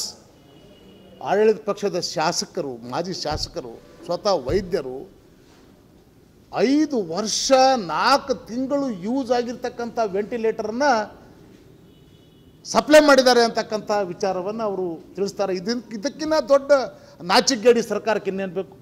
ನಾವು ಭ್ರಷ್ಟಾಚಾರನೇ ಮಾಡಿಲ್ಲ. ನಾವು ವಿರೋಧ ಪಕ್ಷದ ನಾಯಕರು, ನಮ್ಮ CLP ನಾಯಕರು ಸನ್ಮಾನ್ಯ ಸಿದ್ದರಾಮಯ್ಯನವರು, ಹಾಗೆ ನಮ್ಮ KPCC ಅಧ್ಯಕ್ಷರಾಗಿರ್ತಕ್ಕಂಥ DK ಶಿವಕುಮಾರ್ ಅವರು ಮತ್ತು ಪಬ್ಲಿಕ್ಸ್ ಅಕೌಂಟ್ಸ್ ಕಮಿಟಿ ಅಧ್ಯಕ್ಷರು ಈ ಜಿಲ್ಲೆಯವರು, ನಮ್ಮ ರಾಜ್ಯದ ಹಿರಿಯ ನಾಯಕರಾಗಿರ್ತಕ್ಕಂಥ HK ಪಾಟೀಲ್ರವರು ಪಬ್ಲಿಕ್ ಅಕೌಂಟ್ಸ್ ಕಮಿಟಿಯಲ್ಲಿ ಬಂದಂಥ ಪ್ರಸ್ತಾಪವನ್ನು ತನಿಖೆ ಮಾಡಲಿಕ್ಕೆ ಅವಕಾಶ ಕೊಡದೇ ಇರ್ತಕ್ಕಂಥವ್ರು. ಇವರು ಪಾರದರ್ಶಕವಾಗಿ ಆಡಳಿತ ಕೊಡೋರಾಗಿದ್ದರೆ ತನಿಖೆಗೆ ಯಾಕೆ ಇವರು ಹಿಂದೇಟು ಹಾಕ್ತಾ ಇದ್ದಾರೆ ಅಂತಕ್ಕಂಥದ್ದು ಗೊತ್ತಾಗ್ತಾ ಇಲ್ಲ. ಅವರು ನಮ್ಮ ವಿರೋಧ ಪಕ್ಷದ ನಾಯಕರಾಗಿರ್ತಕ್ಕಂಥ ಸಿದ್ದರಾಮಯ್ಯನವರು ಮತ್ತು KPCC ಅಧ್ಯಕ್ಷರಾಗಿರ್ತಕ್ಕಂಥ DK ಶಿವಕುಮಾರ್ ಅವರು ಜಂಟಿ ಪತ್ರಿಕಾಗೋಷ್ಠಿಯನ್ನು ಮಾಡ್ತಾರೆ 23/7/2020 ಜಂಟಿ ಪತ್ರಿಕಾಗೋಷ್ಠಿ ನಡೆಸುವಾಗ ಅವರು ಭಾಳ ಗಂಭೀರವಾದಂಥ ಆರೋಪಗಳನ್ನು ಮಾಡ್ತಾರೆ ವಿತ್ ದಾಖಲೆ ಸಮೇತ. 27/3/2020 ಸರ್ಕಾರ ಹೇಳುತ್ತೆ, ಸರ್ಕಾರದ ಮಂತ್ರಿಗಳು ಹೇಳ್ತಾರೆ, ಈ ಕೋವಿಡ್ ಪ್ರಕರಣದ ಇನ್ಚಾರ್ಜ್ ಆಗಿರ್ತಕ್ಕಂಥ ಉಸ್ತುವಾರಿ DCM ಮಂತ್ರಿಗಳು ಹೇಳಿಕೆ ಕೊಡ್ತಾರೆ, ನಾವು ಇಲ್ಲಿವರೆಗೆ ಕೇವಲ 324 ಕೋಟಿ ಮಾತ್ರ ಖರ್ಚು ಮಾಡಿದ್ದೇವೆ ಅಂತಕ್ಕಂಥ ಮಾತನ್ನು ಹೇಳ್ತಾರೆ. ಎಷ್ಟು ಹಸಿ ಸುಳ್ಳನ್ನು ರಾಜ್ಯದ ಜನರಿಗೆ ಇವರು ಕೊಡ್ತಾರೆ, ಎಷ್ಟು ಹಸಿ ಸುಳ್ಳನ್ನು ಹೇಳ್ತಾರೆ ಅನ್ನೋದಕ್ಕೆ ಇದೊಂದು ಒಳ್ಳೆಯ ಉದಾಹರಣೆ ಅಂತಕ್ಕಂಥ ಮೂಲಕ ನಮ್ಮ ನಾಯಕರುಗಳು ಬೆಳಗ್ಗೆ ಜಂಟಿ ಪತ್ರಿಕಾಗೋಷ್ಠಿ ನಡೆಸ್ತಾರೆ. ಇವರು 5 ಜನ ಮಂತ್ರಿಗಳು ತಾರಾತುರಿಯಲ್ಲಿ ಅವತ್ತು ಸಂಜೆ 5 ಗಂಟೆ ಪತ್ರಿಕಾಗೋಷ್ಠಿ ಮಾಡಿ ನಾವು 4,000 ಚಿಲ್ಲರೆ ಕೋಟಿ ನಾವು ವ್ಯಯ ಮಾಡಿಲ್ಲ, 2,100 ಕೋಟಿ ನಾವು ಖರ್ಚು ಮಾಡಿದ್ದೇವೆ ಅಂತಕ್ಕಂಥ ಮಾಹಿತಿಯನ್ನು, ಅದು ದಾಖಲೆ ಇಲ್ಲದೆ ಇರ್ತಕ್ಕಂಥ ಮಾಹಿತಿಯನ್ನು ಕೊಡ್ತಾರೆ. ಇದರಿಂದ ಗೊತ್ತಾಗುತ್ತೆ ಇದರಲ್ಲಿ ದೊಡ್ಡ ಭ್ರಷ್ಟಾಚಾರ, ಬ್ರಹ್ಮಾಂಡ ಭ್ರಷ್ಟಾಚಾರ ನಡೆದಿದೆ ಅಂತಕ್ಕಂಥದ್ದು, ದೊಡ್ಡ ಬ್ರಹ್ಮಾಂಡ ಭ್ರಷ್ಟಾಚಾರ ನಡೆದಿದೆ. ಇದಕ್ಕೆ ಅವರಿಗೆ ಈ ರಾಜ್ಯದ 6.5 ಕೋಟಿ ಜನರಲ್ಲಿ ವಿಶ್ವಾಸ ಇದ್ದರೆ, ಈ ಜನ ಅವ್ರಿಗೇನು ಇವತ್ತು ನಮ್ಮ SR ಪಾಟೀಲ್ ಸಾಹೇಬರು ನಿನ್ನೆ ಒಂದು ಸಂವಾದ ಕಾರ್ಯಕ್ರಮದಲ್ಲಿ ಹೇಳಿದರೆ, ಅನೀತಿಯಿಂದ ರಚನೆ ಆಗಿರ್ತಕ್ಕಂಥ ಈ ಸರ್ಕಾರ, ಯಡಿಯೂರಪ್ಪನವರು ಭಾಳ ಪಾರದರ್ಶಕರಾಗಿದ್ದರೆ ತನಿಖೆಗೆ ಯಾಕೆ ಹೆದರ್ತಾ ಇದ್ದಾರೆ? ತನಿಖೆ ನಡೆಸಬೇಕಲ್ಲ. ನಾವು ಆರೋಪ ಮಾಡಿದ್ದೀವಿ, ವಿರೋಧ ಪಕ್ಷಕ್ಕೂ ಜವಾಬ್ದಾರಿ ಇದೆ. ವಿರೋಧ ಪಕ್ಷ ಇವರು ಮಾಡೋದೆಲ್ಲ ನೋಡಿಕೊಂಡು ಸುಮ್ಮನೆ ಕೂಡ್ರಕ್ಕಿಲ್ಲ. ಇವ್ರು ಏನೇನು ಈ ಜನರನ್ನ, ಈ ರಾಜ್ಯದ ಜನರನ್ನು ದಾರಿ ತಪ್ಪಿಸ್ತಾ ಇದ್ದಾರೆ. ರೈತರಿಗೆ ಅನ್ಯಾಯ ಮಾಡಿದ್ರು, APMC ಆ್ಯಕ್ಟ್ ಮಾಡಿದರು, ಭೂ ಸುಧಾರಣೆ ಕಾನೂನು ಮಾಡಿದರು, ಆಮೇಲೆ ಕಾರ್ಮಿಕ ವಿರೋಧಿ ನೀತಿ ಮಾಡಿದರು. ಇವನ್ನೆಲ್ಲ ನೋಡ್ಕೊತ ನಾವು ಕುದುರ್ಲಿಕ್ಕಾಗತ್ತಾ? ಕಾರ್ಮಿಕರ ಪರವಾಗಿ, ಬಡವರ ಪರವಾಗಿ, ರೈತರ ಪರವಾಗಿ ವಿರೋಧ ಪಕ್ಷ ಧ್ವನಿ ಆಗಬೇಕಾಗತ್ತೆ. ಅವರ ಒಂದು ಒಳಿತಿಗೋಸ್ಕರ ನಾವು ಹೋರಾಟ ಮಾಡಬೇಕಾಗತ್ತೆ. ಹಾಗಾಗಿ ನಾವು ಆರೋಪ ಮಾಡಿದ್ದೇವೆ, ನಮ್ಮಲ್ಲಿ ದಾಖಲೆ ಇದೆ. ನಿಮಗೆ ನೈತಿಕತೆ ಇದ್ದರೆ, ಈ ರಾಜ್ಯದ ಜನರ ಮೇಲೆ ನಿಮಗೆ ವಿಶ್ವಾಸ ಇದ್ದರೆ, ನೀವು ಯಾವುದೇ ಭ್ರಷ್ಟಾಚಾರ ಮಾಡಿಲ್ಲ ಅನ್ನೋದಾದರೆ ರಾಜ್ಯದ ಹಾಲಿ ಹೈಕೋರ್ಟಿನ ನ್ಯಾಯಮೂರ್ತಿಗಳಿಂದ ತನಿಖೆ ಮಾಡಿಸಿ. ಹಿಂದೆ 2008ರಿಂದ 2013 ಏಪ್ರಿಲ್ವರೆಗೆ ನೀವು ಅಧಿಕಾರದಲ್ಲಿದ್ದೀರಿ BJPಯವರು. ಆವಾಗಲೂ ನೀವು ಈ ರಾಜ್ಯದ ಜನರಿಗೆ ತಪ್ಪು ಮಾಹಿತಿಯನ್ನು ಕೊಟ್ಟಿದ್ರಿ, ನಾವು ಯಾವುದೇ ಭ್ರಷ್ಟಾಚಾರ ಮಾಡಿಲ್ಲ, ನಾವು ಯಾವುದೇ ಹಗರಣ ಮಾಡಿಲ್ಲ ಅಂತ. ಸ್ವತಃ ಮುಖ್ಯಮಂತ್ರಿಗಳೇ ಹಗರಣದಲ್ಲಿ ಸಿಲುಕಿ ಜಿಂದಾಲ್ ಕಂಪನಿಯಿಂದ ಕೋಟ್ಯಾಂತರ ರೂಪಾಯಿ ದುಡ್ಡನ್ನು ಪ್ರೇರಣಾ ಟೆಸ್ಟಿಗೆ ತೆಗೆದುಕೊಂಡು ಜೈಲಿಗೆ ಹೋಗಿರ್ತಕ್ಕಂಥ ಉದಾಹರಣೆ ಇದ್ದಾವೆ. ಹಲವಾರು ಮಂತ್ರಿಗಳು ಆ ಗಣಿ ಹಗರಣದಲ್ಲಿ ಸಿಲುಕಿ ಜೈಲಿಗೆ ಹೋದರು, ಕೆಲವು ರಾಜೀನಾಮೆ ಕೊಟ್ಟಂಥ ಉದಾಹರಣೆಗೆ ನಮ್ಮ ಮುಂದಿದ್ದಾವೆ. ಹಾಗಾಗಿ ರಾಜ್ಯದ ಜನರಿಗೆ ಇವರು ಸುಳ್ಳನ್ನು ಹೇಳೋದು ಬಿಟ್ಟರೆ, ರೈತರಿಗೆ ಬಡವರಿಗೆ ಮೋಸ ಮಾಡೋದನ್ನು ಬಿಟ್ಟರೆ ಇವರು ಬೇರೆ ಏನು ಮಾಡ್ತಾ ಇಲ್ಲ. ಅವತ್ತು ಅದು ಒಂದೇ ಉದಾಹರಣೆ ತಮಗೆ ಕೊಡ್ತೀನಿ ಗೆಳೆಯರೆ, ತಮಗೂ ಕೂಡ ಮಾಹಿತಿ ಇದೆ. 23/7/2020 ಕೇವಲ 324 ಕೋಟಿ ಖರ್ಚು ಮಾಡಿದ್ದೇವೆ ಅಂತಕ್ಕಂಥ ಜನ ಏಕಾಏಕಿ ಸಾಯಂಕಾಲ ಪತ್ರಿಕಾಗೋಷ್ಠಿ ಮಾಡಿ 2,100 ಕೋಟಿ ಖರ್ಚು ಮಾಡಿದ್ದೇವೆ ಅಂತಕ್ಕಂಥ ವಿಚಾರವನ್ನು ಅವರು ಪ್ರಸ್ತಾಪ ಮಾಡ್ತಾರೆ. ಅಂದರೆ ಇದರಲ್ಲಿ ದೊಡ್ಡ ಹಗರಣ ಆಗಿದೆ. ನಮ್ಮ ಹಿರಿಯ ನಾಯಕರು ಪ್ರಸ್ತಾಪ ಮಾಡಿದ ಹಾಗೆ, ಮತ್ತು ಈಗಾಗಲೇ ನಮ್ಮ HK ಪಾಟೀಲ್ ಸಾಹೇಬರು ಅವರೇನು PSC ಕಮಿಟಿ ಚೇರ್ಮನ್ ಇದ್ದಾರೆ, ಅವ್ರಿಗೆ ಯಾಕೆ ಸ್ವಾಮಿ ತಾವು ಪ್ರಾಮಾಣಿಕರಿದ್ದರೆ ಅವ್ರು ಯಾಕೆ ತಡೆದ್ರಿ ನೀವು? ಅವ್ರಿಗೆ ಕಂಪ್ಲೇಂಟ್ ಬಂದಿತ್ತು, ಅವರು ಅದನ್ನು ಎನ್ಕ್ವೈರಿ ಮಾಡೋಕ್ಕೆ ಹೊಟ್ಟಿದ್ರು. ಯಾಕೆ ಸ್ವಾಮಿ ಸ್ಪೀಕರ್ ಸಾಹೇಬರೇ ಅವರಿಗೆ ತಾವು ತಡೆಯಾಜ್ಞೆ ಕೊಟ್ರಿ? ಯಾಕೆ ಅವರಿಗೆ ನೀವು ಅಲೋ ಮಾಡಲಿಲ್ಲ? ಇದು ಪ್ರಜಾಪ್ರಭುತ್ವ. ಇವತ್ತು ಯಾರು ಆರೋಪ ಪ್ರತ್ಯಾರೋಪ ಮಾಡ್ತಕ್ಕಂಥದ್ದು ಒಂದು ಆರೋಗ್ಯಕರ ಬೆಳವಣಿಗೆ. ಇವತ್ತು ನಾವು ಟೀಕೆ ಮಾಡೋಕ್ಕೋಸ್ಕರ ವಿರೋಧ ಪಕ್ಷ ಇಲ್ಲ, ಸರ್ಕಾರವನ್ನು ತಿದ್ದಲಿಕ್ಕೂ ಇದ್ದೇವೆ, ಸಲಹೆ ಕೊಡಲಿಕ್ಕೂ ಇದ್ದೇವೆ, ತಪ್ಪು ಮಾಡಿದರೆ ಅದನ್ನು ಎತ್ತಿ ಹಿಡಿಯೋಕ್ಕೂ ಇದ್ದೇವೆ ನಾವು ವಿರೋಧ ಪಕ್ಷ. ಸೊ ಇಲ್ಲಿ ಅವ್ರು ವಿರೋಧ ಮಾಡಲಿಕ್ಕೂ ಇದ್ದೇವೆ ನಾವು. ಸೊ ಅವರಿಗೆ PSC ಕಮಿಟಿ ಅಧ್ಯಕ್ಷರಿಗೆ ನಿಷ್ಪಕ್ಷಪಾತವಾಗಿ ಸ್ವತಂತ್ರವಾಗಿ ತನಿಖೆ ಮಾಡಲಿಕ್ಕೆ ಸರ್ಕಾರ ಅವಕಾಶ ಕೊಡಬೇಕು. ರಾಜ್ಯದ ಹಾಲಿ ಹೈಕೋರ್ಟಿನ ನ್ಯಾಯಾಧೀಶರಿಂದ ಈ ಒಂದು COVID-19 ಪ್ರಕರಣ ಏನು ಒಂದು 100 ರೂಪಾಯಿ, 1 ಲಕ್ಷ ರೂಪಾಯಿ, 4 ಲಕ್ಷ ರೂಪಾಯಿ ಬೆಲೆ ಬಾಳ್ತಕ್ಕಂಥದ್ದನ್ನು ಇವತ್ತು 3 ಪಟ್ಟು 4 ಪಟ್ಟು ಹೆಚ್ಚಿಗೆ ಉದಾಹರಣೆ ನೋಡಿ. ನಮ್ಮ ತಮಿಳ್ನಾಡು ಗೌರ್ಮೆಂಟ್ ಅವರು ಖರೀದಿ ಮಾಡಿರೋದು ತಮಗೆ ಮಾಹಿತಿ ಇದೆ, ಕೇರಳ ಸರ್ಕಾರದವರು ಖರೀದಿ ಮಾಡೋರು ತಮಗೆ ಮಾಹಿತಿ ಇದೆ, ಪಕ್ಕದ ಆಂಧ್ರ ಸರ್ಕಾರ ಖರೀದಿ ಮಾಡೋರು ತಮಗೆ ಮಾಹಿತಿ ಇದೆ. ಇವರು ಖರೀದಿ ಮಾಡಿರ್ತಕ್ಕಂಥದ್ದನ್ನು ಕೂಡ ನಾವೀಗ ದಾಖಲೆ ಸಮೇತ ನಮ್ಮ ನಾಯಕರುಗಳು ಅದನ್ನು ಬಿಡುಗಡೆ ಮಾಡಿದ್ದಾರೆ. ನಿಮಗೆ ನೀವು ಸರಿದೀವಿ ಅಂತಕ್ಕಂಥದ್ದು ನಿಮಗೇನಾದರೂ ತೋರಿಸ್ಬೇಕನ್ನಂಗಿದ್ರೆ ಇದು ನ್ಯಾಯಾಂಗ ತನಿಖೆ ಮಾಡಿಸ್ರಿ ಅಂತ ಹೇಳಿ ನಾನು ಈ ಸುದ್ದಿಗೋಷ್ಠಿ ಮೂಲಕ ಈ ಸರ್ಕಾರವನ್ನು ಒತ್ತಾಯ ಮಾಡಲಿಕ್ಕೆ ಬಯಸ್ತೇನೆ.